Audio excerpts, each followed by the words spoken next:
2025 की टी20 की team of fair बनी है, कोई पाकिस्तानी खिलाड़ी शामिल नहीं है। जब आप अपनों की हीरोज की इज्जत नहीं करेंगे तो यही आपको सिला मिलना है। एक मरतबा भारत जो है वो फिर एक मरतबा इंग्लैंड के साथ मिलकर बाजी ले गया है, उनके भी खिलाड़ी शामिल हैं। फिर ऑस्ट्रेलिया, साउथ अफ्रीका भी, वेस्ट इंडीज और अफगानिस्तान का भी खिलाड़ी शामिल कर लिया गया, लेकिन पाकिस्तान का कोई खिलाड़ी जो है टी20 के अंदर शामिल नहीं किया गया। जो टीम अनाउंस की गई है 2025 की टीम ऑफ द ईयर, ये बड़ा जिसे कहते हैं कि बदनसीबी हमारी है कि हमारे हीरोज जो खिलाड़ी थे वो टॉप पे जा रहे थे, हमने उसको बाहर निकाल कर और अपनी बुग़्ज़ और हसद और किना परवरी और जिद का जो है वो उसके ऊपर हम डटे रहे। और आज हमारा हाल ये है कि टीम ऑफ द ईयर बनी है, जहाँ पर इतने बड़े स्टार्स होते थे, ना कोई बॉलिंग के अंदर मौजूद है, ना कोई बैटिंग के अंदर, ना किसी ऑलराउंडर के अंदर, किसी को भी शामिल नहीं किया। अस्सलाम वालेकुम दोस्तों, मैं अखलाक सालिक आपके साथ 94 स्पोर्ट्स नेटवर्क पर आपको खुश आमदीद कहता हूँ। नाज़रीन, 2025 की टीम ऑफ फेयर दी जो बनी है उसके अंदर कोई पाकिस्तानी खिलाड़ी शामिल नहीं है।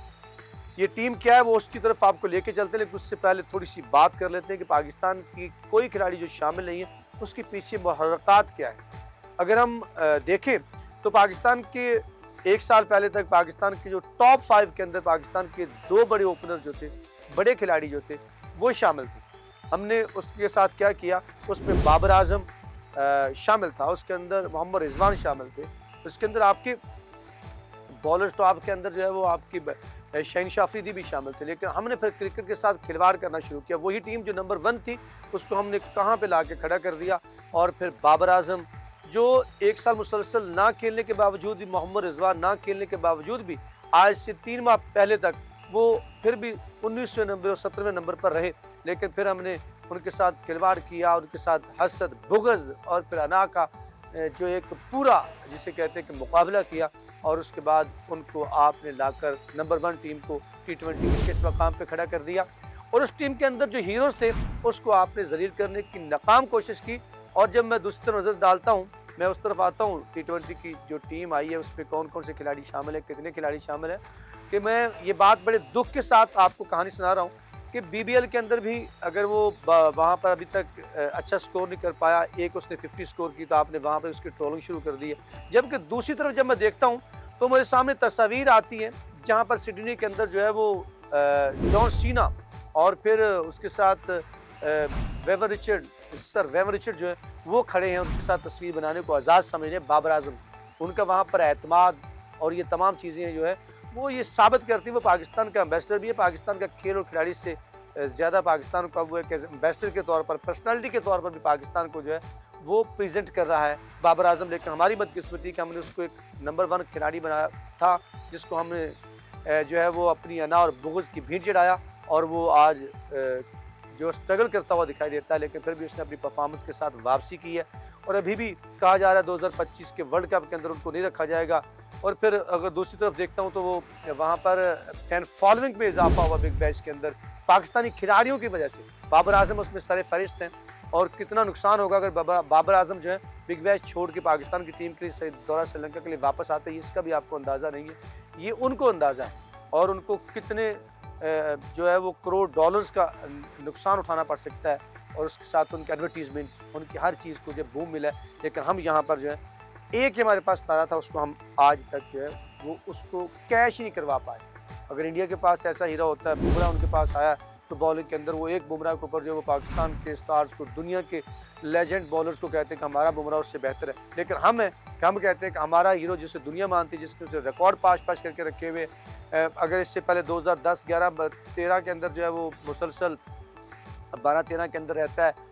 अगर नंबर 1 खिलाड़ी ओडीआई का रोहित शर्मा, फिर उसके बाद एबी डिविलियर 4 मरतबा, फिर हाशिम आमला रहते हैं 3 मरतबा, और बाबर आजम उस फरिश्त में मौजूद है 3 दफ़ा जो है वो ओडीआई के मुसलसल नंबर 1 बैटर रहे हैं।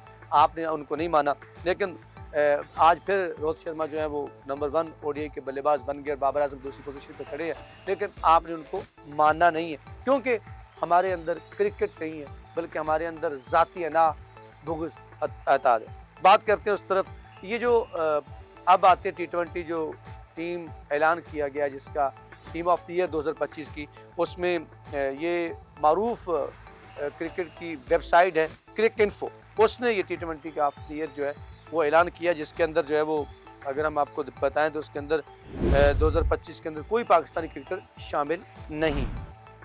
इसमें 3 खिलाड़ी जो है वो इंडिया से ताल्लुक़ है उनका, बनता भी है। इंडिया के बहुत अच्छा खेला है उन्होंने, हमेशा जो है वो अपने हीरोज़ की और अपने टैलेंट की और तमाम की इज़्ज़त की। और उसके बाद इंग्लैंड जो क्रिकेट का जिसे कहते हैं कि हाउस ऑफ क्रिकेट है, वहाँ पर भी 3 खिलाड़ी वहाँ से चुने गए। वेस्ट इंडीज़ के 2 खिलाड़ी जो हैं वो हैं, ऑस्ट्रेलिया, अफ़गानिस्तान, जनूबी अफ्रीका के एक खिलाड़ी शामिल किया गया है।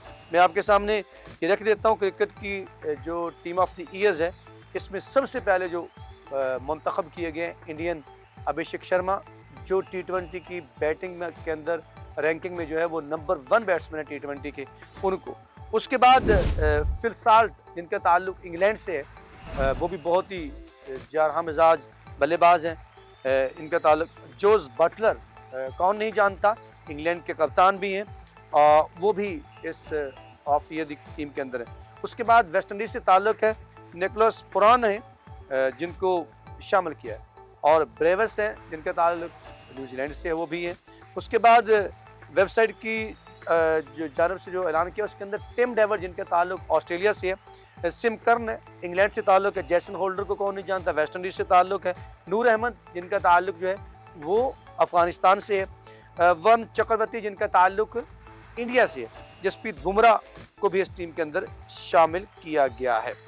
और इसके अंदर जो है वो वनडे की टीम भी मैं आपको बता देता हूँ जो ऑफ द ईयर बनाई गई है। उसके अंदर जो है इंग्लैंड न्यूजीलैंड के 3, इंडिया और वेस्ट इंडीज़ के 2-2, साउथ अफ्रीका के 1 खिलाड़ी शामिल है, वो सुनील रोहित शर्मा है, मैथ्यू ब्रेस्की जिनका ताल्लुक साउथ अफ्रीका से है, विराट कोहली इंडिया से, जो रूट इंग्लैंड से, शाह होप इंग्लैंड से, ग्लेन फिलिप्स जिनका ताल्लुक जो है वो भी अपने से न्यूजीलैंड से है, फिर मिचेल सेनेटर हैं, आदिल रशीद हैं, जोफ्रा आर्चर, इन दोनों का ताल्लुक जो है वो इंग्लैंड से है, मैट हेनरी जिनका ताल्लुक न्यूजीलैंड से है, और फिर चेडन सिल्स इस टीम का हिस्सा है।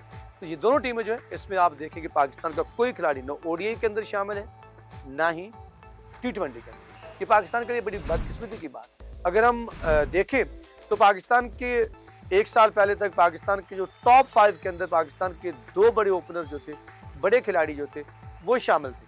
हमने उसके साथ क्या किया, उसमें बाबर आजम शामिल था, उसके अंदर मोहम्मद रिजवान शामिल थे, उसके अंदर आपके बॉलर्स टॉप के अंदर जो है वो आपकी शाहीन शाफरीदी भी शामिल थे। लेकिन हमने फिर क्रिकेट के साथ खिलवाड़ करना शुरू किया, वही टीम जो नंबर 1 थी।